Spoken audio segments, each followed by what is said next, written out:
পশ্চিমবঙ্গের মাননীয় মুখ্যমন্ত্রী মমতা বন্দ্যোপাধ্যায়ের অনুপ্রেরণায় ও মেখলিগঞ্জ পৌরসভার উদ্যোগে মেখলিগঞ্জ মহকুমা হাসপাতালের সামনে মা ক্যান্টিনের শুভ উদ্বোধন করা হলো, যেখানে সাধারণ মানুষেরা 5 টাকায় ডিম ভাত সবজি পাবেন।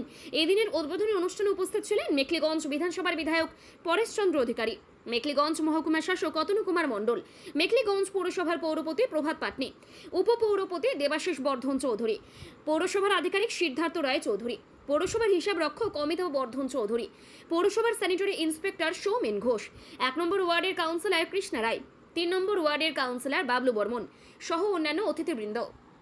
থেকে আমাদের মেখলিগঞ্জ সাব ডিভিশনাল হাসপাতাল চত্বরে শুরু হলো মা ক্যান্টিন। এই মা ক্যান্টিন আমাদের রাজ্যের মাননীয় মুখ্যমন্ত্রী মমতা বন্দ্যোপাধ্যায়, জনদরদী মুখ্যমন্ত্রী, উনি গরিব কল্যাণের সাথে গরিবদের সাথে মাত্র 5 টাকার বিনিময়ে ডাল ভাত ডিম দিয়ে খাওয়ার ব্যবস্থা করেছেন, প্রকল্প এনেছেন। সেই প্রকল্প অনুযায়ী তারই অনুপ্রেরণায় আমাদের মেখলিগঞ্জ পৌরসভায় অলরেডি ইতিমধ্যে একটা মা ক্যান্টিন বহু বছর ধরে চলছে।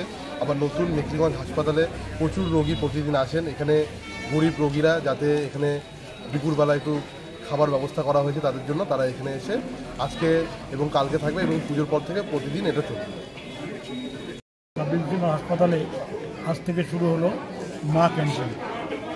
মা ক্যান্টিনে আমরা দেখতে পাচ্ছি রুগীরা, তাদের পরিজনরা, তারা এখানে 5 টাকা দিয়ে কুপন কেটে তারা এখানে খাবার খাচ্ছেন এবং তারা বলছেন সুন্দর খাবার এবং এই ক্যান্টিন যাতে সবসময় চালু থাকে তার জন্য তারা অনুরোধ। আমরা বলছি যে পূজার বন্ধর পরেই আবার শুরু হবে এই ক্যান্টিন এবং সেটা চলতেই থাকবে। মুখ্যমন্ত্রীর নির্দেশ অনুযায়ী আমাদের এই ক্যান্টিন আমরা সবসময় যাতে চালু রাখতে পারি, এই পুজোর ছুটিটার পরেই সেটা আমরা চেষ্টা করছি।